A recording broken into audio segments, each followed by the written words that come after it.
Hey 49er fans, this video is brought to you by Manscaped. Go to manscaped.com/49ers to go ahead and get 20% off your first order plus free shipping. More details on that in just a little bit. But again, manscaped.com/49ers, 20% off your first order plus free shipping. All right, so we'll go ahead and start with the latest 49ers news and rumors here. I'm your host, Thomas Mott, on the 49ers Report, as we always do here on a Monday, getting you guys up to date on everything regarding the San Francisco 49ers. This first one's interesting. Apparently, Raheem Mostert wants more money, and apparently he's already asked the 49ers for a pay raise, and now the question is, will the 49ers grant him a pay raise? So, ESPN reported that apparently Raheem Mostert earlier this offseason requested a pay raise. The problem is that he just signed this past offseason a 3-year, $8.7 million deal that also includes some rushing incentives, aka allowing him to earn more money with more touchdowns and playoff bonuses. A lot of players have these things built in, but Mostert, of course, is no exception. Now, he is an unrestricted free agent in 2022, so the idea that Mostert suddenly signs a new contract and then wants more money, a new contract, after outperforming what I guess he was expecting to do in 2019 is a little bit confusing, but I guess also makes sense. So let me break it down from Raheem Mostert's side first, and then from the 49ers side. So Raheem Mostert was running back number 3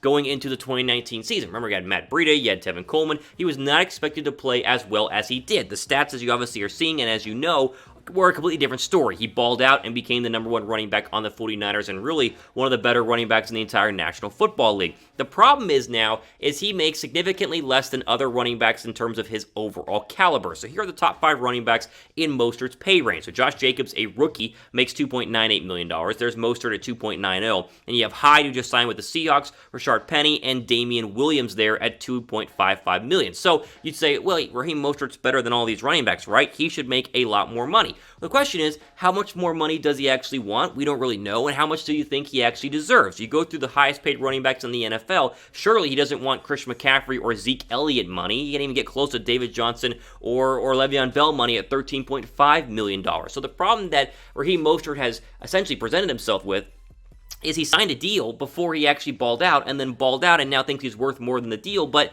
he already signed the deal. There's no way the 49ers are going to give Raheem Mostert any more money because, hey, guess what? You signed the deal and you're going to play underneath that deal, and if you hold out, then you're going to lose money on that deal. The 49ers have all of the leverage here, all of the power, and despite the fact that, yeah, Raheem Mostert is underpaid, welcome to what happens to running backs in 2020. They don't make the money that they should because there are a billion other running backs either in the next year's draft class, on the free agent market, or just around the National Football League who take less money and who make less money because they're expendable. So Raheem Mostert, well, I feel bad for him because, again, he's the number 1 running back on this team. He's making very little money and probably one of the top, 10, 15 running backs in the National Football League. There's just no way the 49ers are going to be able to give him money despite the fact he probably deserves it. Plus, let's just be honest, the Niners have way bigger problems on their hand right now in George Kittle, and giving more money to Raheem Mostert will only hurt their chances in terms of signing George Kittle. So sure, Mostert can request a pay raise. The 49ers have every right to deny that pay raise. They probably have denied that pay raise, and Mostert will most likely play at his $2.9 million a year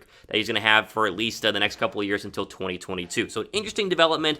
No indication that he's going to hold out, but at least we know he did request a pay raise, which, hey, listen, you perform well at your job, sure, you might want a pay raise, but you shouldn't have signed the contract just a couple of months really prior to performing well because you're going to be stuck on that contract until the end of the contract is over, just how basic business works overall. Question for you guys here. Does Raheem Mostert deserve a pay raise? Type 1 down below for yes, type 2 down below for no in the comment section.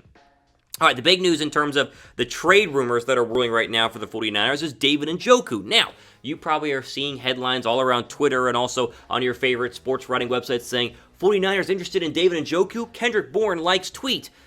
Okay, let's break this down as we always do. We'll give you the facts here. David NJoku, of course, has requested a trade from the Cleveland Browns. The problem is that the 49ers technically have a tight end situation because they have not re-signed George Kittle, or at least extended George Kittle, despite the fact he is signed for 1 more year on his rookie contract. This whole rumor thing, though, is only blossomed because of a Kendrick Bourne tweet.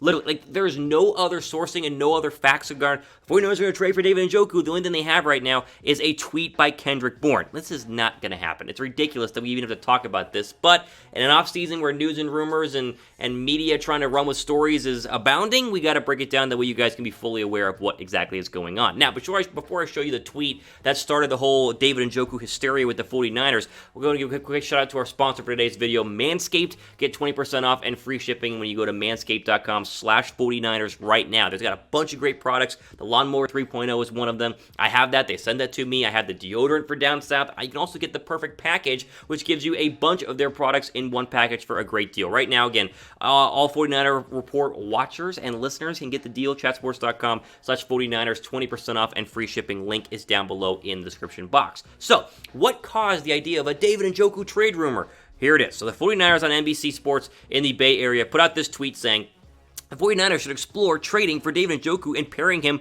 with George Kittle via one of their writers. Well, Kendrick Bourne liked it. Yep, that's literally it. Kendrick Bourne liked the tweet, and everyone's like, oh my gosh, they're going to trade for David Njoku. Just because Kendrick Bourne likes a tweet does not mean they're going to trade for David Njoku. Remember when Kendrick Bourne was the one, I think, who was trying to go ahead and recruit Des Bryant, and everyone said, oh my gosh, they're going to get Des Bryant. And then I came on here and said, whoa, Kendrick Bourne is not John Lynch. He's not the front office. This does not mean it is going to happen. Now, would it be fun to have Njoku and Kittle paired together? Sure. Despite the fact that Njoku was injured a lot last year, didn't play in a lot of games, he still, through his first 3 years in his career, has some very good numbers. Now, are they as good as George Kittle? No, Kittle's better, but a 1-2 punch out tight end could be very, very intriguing. Here's a problem. It's going to cost a lot to go ahead and trade for him, and then you have to pay David Njoku, which, as we talked about with Raheem Mostert, when you're trying to go ahead and extend George Kittle with money you don't already have, you can't go out and sign and trade for more players. Same thing with Jamal Adams. You can't go ahead and trade for Jamal Adams and then extend him because the 49ers don't have the money to do so. So, yes, would it be great to go ahead and sign David Njoku? Would it make the 49ers better? Sure. But can they actually do it? Will they actually do it? The answer is 100% absolutely not. Unless you want to not re-sign George Kittle and then let his contract expire at the end of next year and let the best tight end in the National Football League leave in free agency. That's up to you, but I just don't see it happening. They're very happy with Kittle right now. They're working on a deal. They'll probably have that done. Let's not worry about other trade pieces that would inhibit that deal because the 49ers have very little money. Now, if you disagree with me, that's fine. Like this video if you guys think the 49ers should go ahead and trade for David Njoku. Yes, drop a like right now down below if you think the 49ers should go ahead and trade for David Njoku. All right, final little thing here. It's not really news, but it is interesting. So SB Nation ran a poll on the best sports rivalries in the National Football League, and the Seahawks 49ers were one of the options. There were 5 total options given, but they were ranked a lot lower than I thought that they would actually overall be. Now, I know everyone here hates the Seattle Seahawks but it's a very good games between the 49ers and Seahawks over the past couple of years. Before I show you the actual list, I want you guys to go ahead and subscribe to the 49ers Report because you don't want to subscribe to any Seahawks channels. If you love the 49ers, this is the place to be. Hit that red subscribe button down below. The way we can keep growing as we approach 26, 27, 28, 29,000 total subscribers here on our quest for 30K overall. Hit that red subscribe button down below. So here is the list by SB Nation as voted on by, I guess, fans of SB Nation. They have the Bears-Packers as the #1 rivalry in the NFL, Ravens-Steelers as number 2, Eagles-Cowboys as 3, Seahawks-49ers as 4, and Chiefs-Broncos at 5. Now, I think the list overall is accurate in terms of the 5 biggest rivalries in the NFL, and I get that Bears-Packers is a tale as old as time, right? I mean, it's an old rivalry, and we always talk about how old the rivalry is.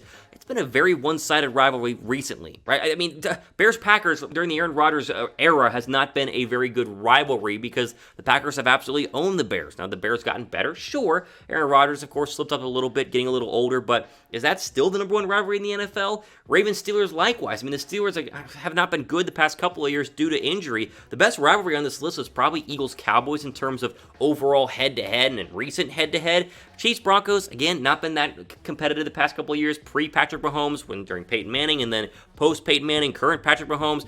49ers-Seahawks might be #1 here because recently, you can go back to the NFC title game with Richard Sherman and the 49ers losing, like back and forth. These two teams have been going at it recently. I think right now, it's one of the top rivalries. Look at the last couple of games they played this year. You had the overtime game.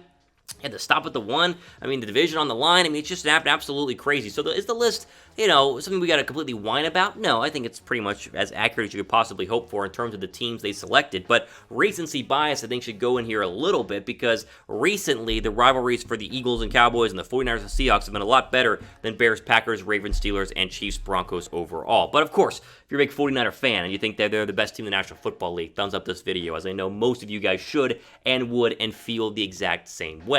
There you go, though. All the time I wanted to get you guys in on the latest news and rumors. The big one, of course, is Raheem Mostert wanting more money, despite the fact, hey, you signed a contract, so I don't know why they'd give him more money because he's already signed on for this amount of money. breaking down the David NJoku stuff, being that it's completely ridiculous. Just because Kendrick Bourne likes a tweet does not mean the 49ers are going to go out and trade for a tight end who they cannot afford to pay. And finally, Seahawks 49ers, it is a very important rivalry, a very big rivalry, but is it the number one in the National Football League? Maybe it should be, but according to SB Nation's poll, it is not overall. There you go, though. All time we have for today here on the 49ers Report, keeping you guys up to date on the latest 49ers news and rumors. We do tons of videos like these over the coming days and weeks, so stay tuned for those because, in my opinion, they're the best 49er videos on the entire platform, and it's all because of you guys supporting the channel. Again, all time we have for today here on the 49ers Report. I'm Thomas Mott, signing off. To the rest of your day.